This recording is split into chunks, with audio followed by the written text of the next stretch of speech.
तो आइए दोस्तों, अब हम बात करते हैं topic pair of straight lines के अंदर में। टॉपिक का नाम है angle between two straight lines. Two straight lines, ठीक है ना। अब angle between two straight lines का मतलब,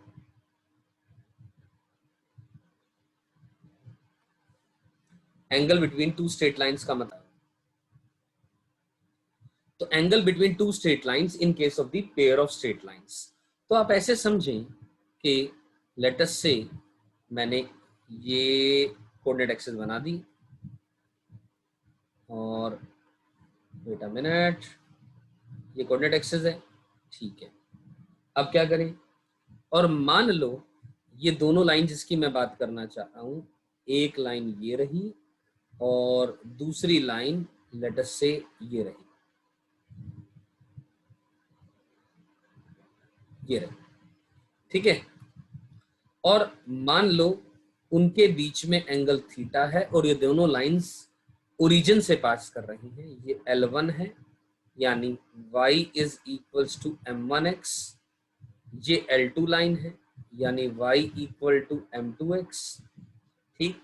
इन और ये पॉइंट ओरिजिन है ऑब्वियसली, और इनका जो पेयर है उसे इस तरीके से लिख सकते हैं, ऐसा हम ऑलरेडी जानते हैं, ax² plus by² plus 2hxy equal to 0। ये जो इक्वेशन है कंबाइंड इक्वेशन है इन दोनों लाइंस की। ये दो लाइंस को रिप्रेजेंट करता है, एक L1 को और एक L2 को, ठीक है। अगर इन दोनों लाइंस के बीच में एंगल थीटा है तो tan थीटा हम सिंपल जानते हैं modulus of m1 minus m2 divided by 1 plus m1 m2 होता है। और हम ऑलरेडी ये बात जानते हैं कि m1 प्लस m2 की वैल्यू -2h/b होती है और m1 इंटू m2 की value a divided by b होती है। ये बातें हम जानते हैं।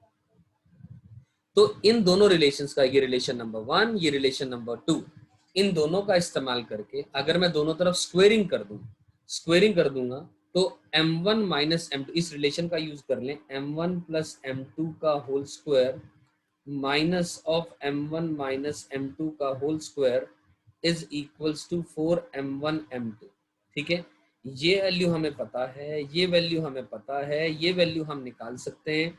तो फाइनली दोस्तों, सिंप्लीफाई करने के बाद हमारे पास जो tan थीटा की वैल्यू आएगी, सब वैल्यूज पुट करने के बाद 2 root under of h² minus ab whole divided by modulus of a plus b आएगा, ठीक है ना। Considering theta as the acute angle between the two lines, ये तो हमें पता है क्योंकि ये फॉर्मूला हम क्या मानते हैं, थीटा को एक्यूट मानते हुए, ठीक है। ओके, यहां तक बात अपने को समझ में आ गई है। tan theta is 2 root under of h² minus ab whole divided by a plus b का मॉड्यूलस। ऊपर मॉड लगाने की जरूरत नहीं क्योंकि अंडर रूट के बाहर नेगेटिव आता ही नहीं है।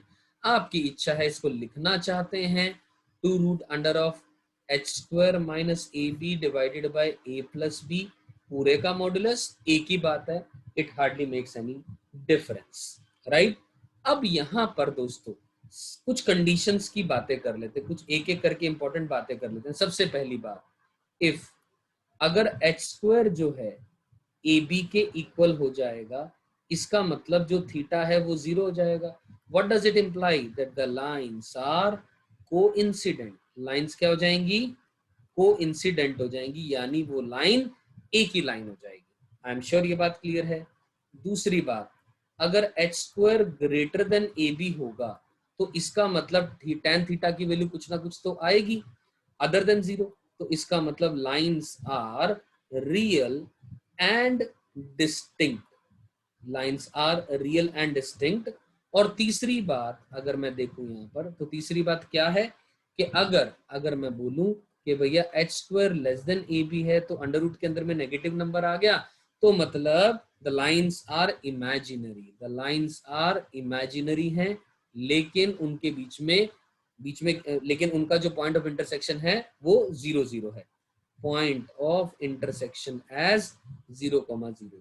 ये बात ऑलरेडी हम लास्ट वीडियो के अंदर में भी कर चुके हैं। ये जो तीनों बातें हमने डायरेक्टली किस तरीके से भी निकाली थी, बिना एंगल निकाले। बीच में हमने क्या करा था, याद होगा आप लोगों को अगर, कि भाई इसको मैंने m1x माइनस का y इंटू m2x माइनस का y इक्वल टू 0, और इसको मैंने ये प्रूव करा था कि ये जो लाइन है ये डिग्री 2 इक्वेशन है, it represents a pair of straight lines passing through the origin.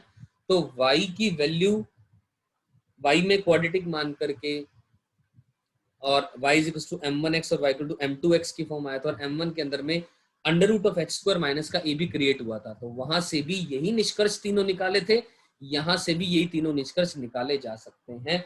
I am sure ये सब बातें आप सबको क्लियर हैं। अब इसी इक्वेशन के थ्रू, इसी इक्वेशन से कुछ और निष्कर्ष भी निकाला जा सकता है क्या? यस, बिल्कुल, we can find what is the condition या what is the thing we can find over here. तो कंडीशन इज, सबसे पहली बात जो आती है कि भैया इफ a प्लस बी अगर 0 हो जाए, a प्लस बी 0 हो जाए, यानी that is coefficient of X square plus coefficient of Y square equal to 0 हो जाए अगर, तो क्या करोगे अब आप? Coefficient of X square plus coefficient of Y square 0 हो जाए, क्योंकि कोएफिशिएंट ऑफ एक्स स्क्वायर कौन है? a है, कोएफिशिएंट ऑफ वाई स्क्वायर कौन है? b है। अगर ये 0 हो जाए तो इसका मतलब जो L1 लाइन है वो L2 के परपेंडिकुलर है, क्योंकि ध्यान से देखें दोस्तों, यहाँ पर डिनोमिनेटर में 0 आ रहा है, तो मतलब tan थीटा इंफिनिटी को चला जाएगा। तो ये वैल्यू का मतलब ये हो जाएगा कि आज के बाद आप ध्यान रखेंगे कि भैया अगर दोनों लाइंस परपेंडिकुलर हैं टू वन अनदर, तो मतलब उनके बीच में हम a plus B equal to 0 लिखेंगे। हम क्या करेंगे? a plus B equal to 0 लिखेंगे, राइट। चलिए, यहां तक तो बात समझ में आती है। दूसरी बात, अगर मैं बोलूं कि अगर एच स्क्वायर माइनस का ए बी इक्वल टू 0 है, वही बात जो पहले लिखी थी यहां पर भी लिख सकते हैं, तो लाइंस कोइंसिडेंट होंगी। ये बात यहाँ मतलब एक ही बात है, ये तो ध्यान रखने की है, लेकिन just wanted to tell you again, इसलिए मैंने बात का जिक्र यहाँ कर दिया। और एच स्क्वायर माइनस का ए बी अगर 0 होगा, तो ध्यान से देखें दोस्तों कि जो a x square plus 2hxy plus B Y square equal to 0 है, तो इसका मतलब h की वैल्यू प्लस माइनस का root under of a b आएगी, करेक्ट है।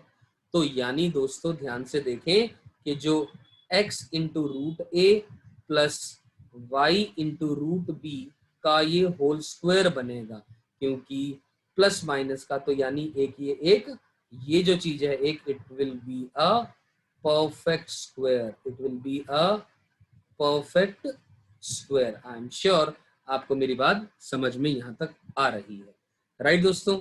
तो बस सही है। तो ये दो बातें, ये दो निष्कर्ष हमने यहां से निकाले कि भैया angle between the to straight lines का मतलब क्या है, राइट। तो और एक और बात हम कह सकते हैं कि अगर यहीं पर एक और बात ऐड ऑन करना चाहूंगा, तीसरा पॉइंट, कि अगर हम लोग यहां पर कह दें कि भैया h 0 है, h की वैल्यू 0 है, h कौन है? दैट इज मतलब coefficient of xy equal to 0 है। अगर xy का कोएफिशिएंट क्या है? 0 है, तो इसका मतलब होता है the lines are equally inclined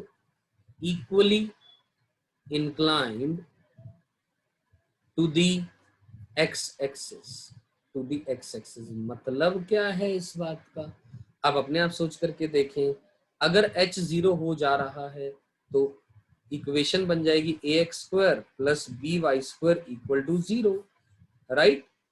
अब h अगर 0 हो गया तो ax square plus B Y square equal to 0, तो इसका मतलब क्या होगा? हमने कहा lines are equally inclined to the coordinate. Example के तौर पे आप ऑब्वियसली दोनों a और b पॉजिटिव तो हो नहीं सकते। मान लो एग्जांपल के तौर पे एक्स स्क्वायर माइनस का वाई स्क्वायर इक्वल टू 0 लिख लिया, क्योंकि दोनों 0 होंगे तो ऑब्वियसली ये पूरा 0 और ये पूरा 0 ही होगा। हम उस केस की तो बात ही नहीं कर रहे हैं, ठीक है। The lines are equally inclined to the X axis, तो x इज इक्वल टू प्लस माइनस का y बनेगा। तो ध्यान से देखिए, इन दोनों लाइंस को प्लॉट करूंगा तो ये x इक्वल टू वाई और ये x इक्वल टू माइनस का y, मतलब ये जो एंगल थीटा आएगा और ये जो एंगल आएगा माइनस थीटा, ये ऐसा ही होगा। तो तभी हम कह रहे हैं lines are equally inclined to the coordinate axis. I am sure आप सबको ये मेरी बात समझ में आ रही होगी। ऐसे क्लियर, राइट? तो बस सही है, क्योंकि वैसे भी यहाँ पर b नेगेटिव आ रहा है, a पॉजिटिव आ रहा है, तो y is equals to plus minus का under the root of a by b करके आ जाएगा। तो एक प्लस यानी ऊपर का थीटा, माइनस यानी नीचे के थीटा के लिए बात हो रही है। तो lines are equally inclined to the X axis का मतलब एक्चुअली में ये है। क्लियर है दोस्तों?